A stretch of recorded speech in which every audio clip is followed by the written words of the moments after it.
Hi ma'am, Sonia's Kitchen da Sonia na ma'am mo muka taram na okchari ngasi ai baw thonge si baw matha ni matha ngata khandoe matha ngata hana thongage matum do kona thongage ngasi matha enge loi khandoga matha he thongage si makok se si makok ni makok makhajai se leire ata enge loi na matha ngata ni si je thongjarage si hap toisina asi potol leijare aina potol smaina kabok kabok phoktoga tangai ta thoa thamme alu leire asi maroi napakpi ni maroi napakpi ga leijare adugai siga khamena sinbi asiga tilhau ai nakupi tawjadre ngasi di napakpi oina tawre maroi napakpi sina tawra thongjarake mayam jengminasi ai baw siga alu potol khamena sinba tawraga thongba si thongba haujarage mayam yengminasi seise thau se sare thum katang ka hapke thau siga hon khang the nap tanaba se thau se samaina khang se loina thau se milai birasi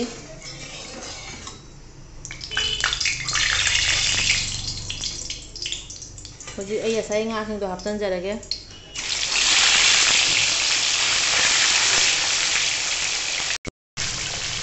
nga hinge phagana tawjarani ai matum menge tawjadre ngasi di matha ngata khalla tawjare nga se tawre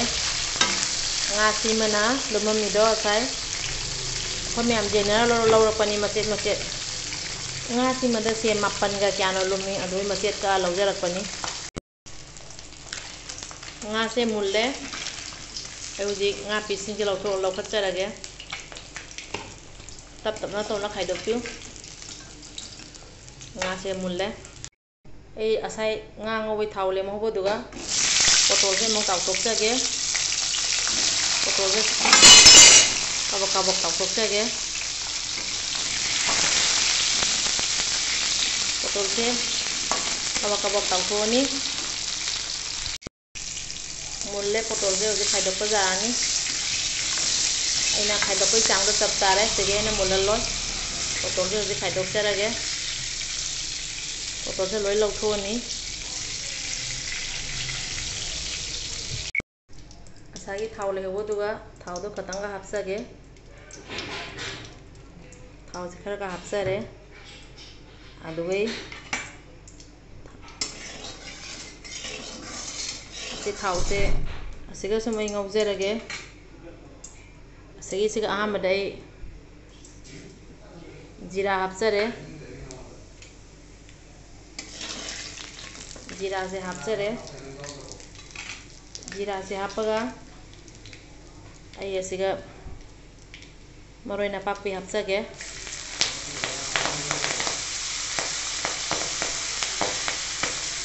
मरोई नापाकपि हापे अजी असिगा kilo खरा हापचरे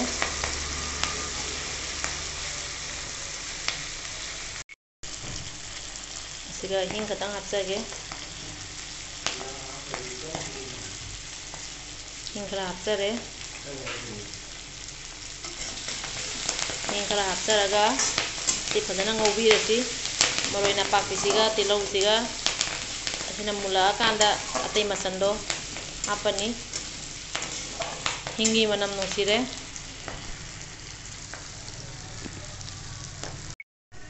मरोई मुले हुजी आलू हापचरे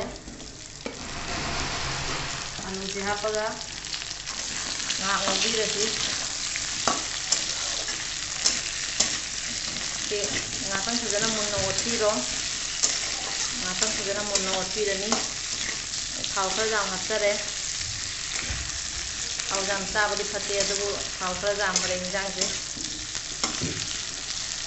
si nga ngauraga ngatang khunjanbirani angdo check tawjage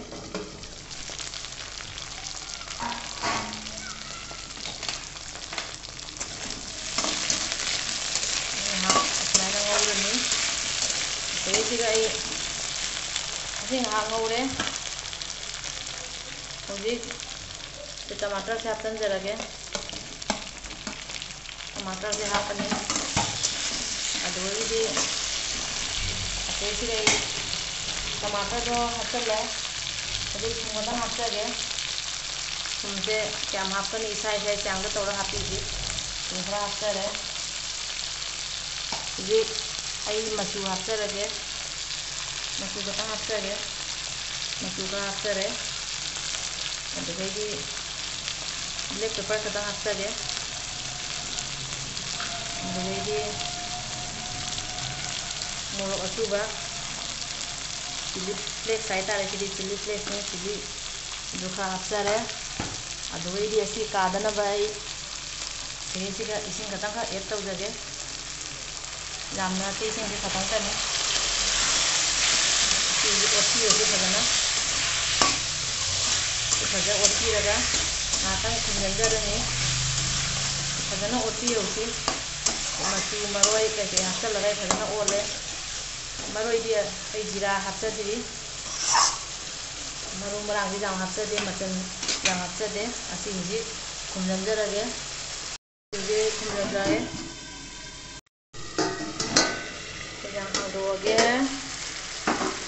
acai खमेन सिंबी हापगा मरोई हापगा अइना मही खरा हापचगिबदो हुजी जारनी तेसिगे जीरा powder खतंग हापचगे acai जीरा हापचगिदे मरोई जाम हापती मरोई जाम हापगा खतेन जीरा असूबा खरा हापचरे जाम हापचरोय हुजी जीरा असूबसे हापगा फजना ओतचरगे मयामेना पोटलसे चानबा तावरगदी चारे असुमाइना ngaga mu amani ka hapchala thonga chage nena पोटलसे से हापचरनी खांसे अखोई मी अहुंगी हिजांगी हिजां से खरदी जामी अखोई हिजां खरा जाम पजै अदो असी खरा ngौबीरगा असेसिगा मही हाप जारनी मही से मयामना माय माय चांगदा हापियो हिजां से जिम तौर उच्चरके हिजां से जिम तौजरके नोंथांना खतंग नुवाइते कलर से हिजां से जारे सुमाइना मुन्ना ngौबीरगा हिजां दो हापदी मही हापदी हिजां दो हावरी असी मतांग सिगे मही हापचरगे मही से क्या हापतेबा माय माय हिसाब ता हापियो आई चांगदा हापचरे मही अखोई मही मी अनिहुम तरेना मही जाम हंजररोय असी सवनबनीना खतंग का हापचगिसे खतंग हापकेना खंजरे खतंग हापचगिगे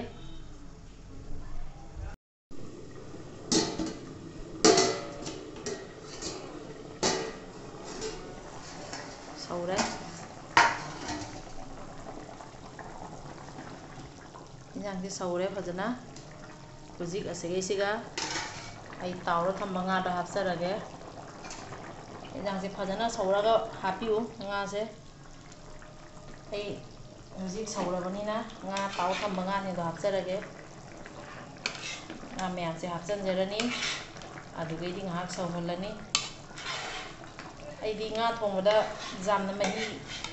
नंगबदो चानिंगदे अदुना मही खतंग लांगतक तौरी असी हुजिक हापगा ngahak सौहलनी आलू से मुनबो सौहलनी आलू अमनी का आलू लौथोके थुगाइनबगी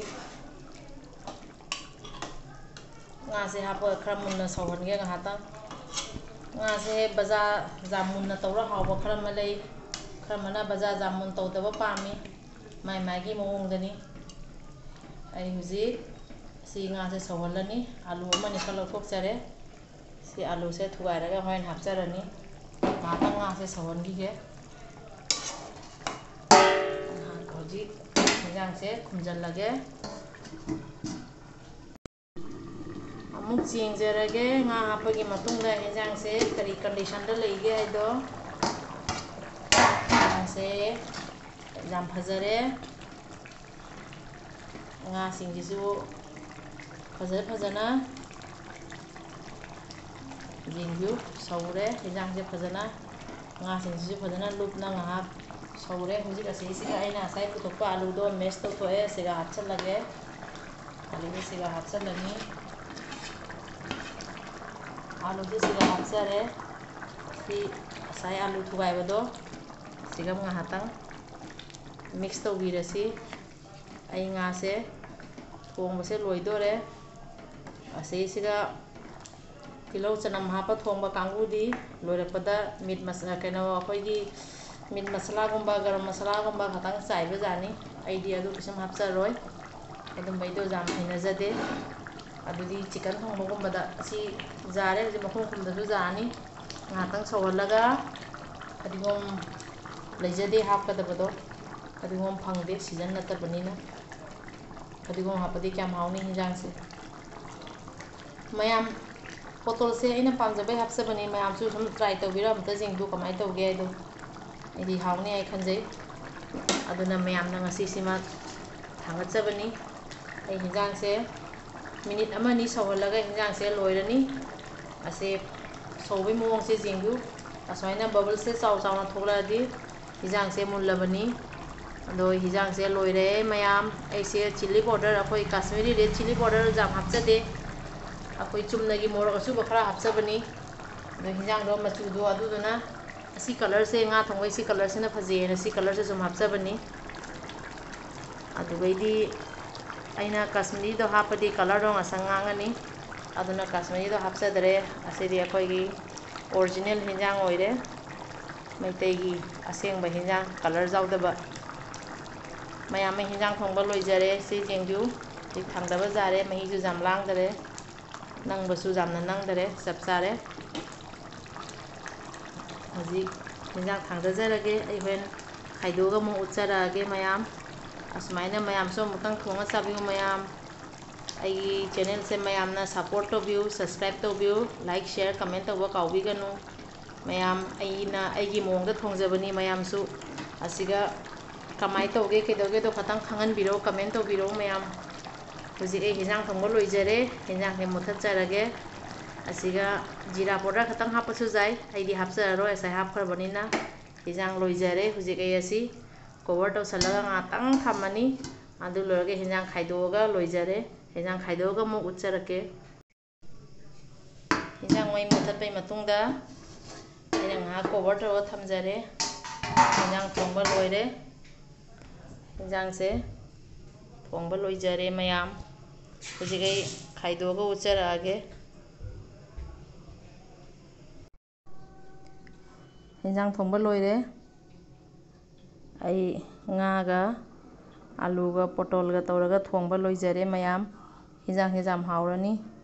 hinjang se color su jam phajare mayam so mutang try to view hinjang he jam hauni mayam ai channel se mayam na support to view mayam na jengbibai tamakta thagappa phongdokchari thank you everyone.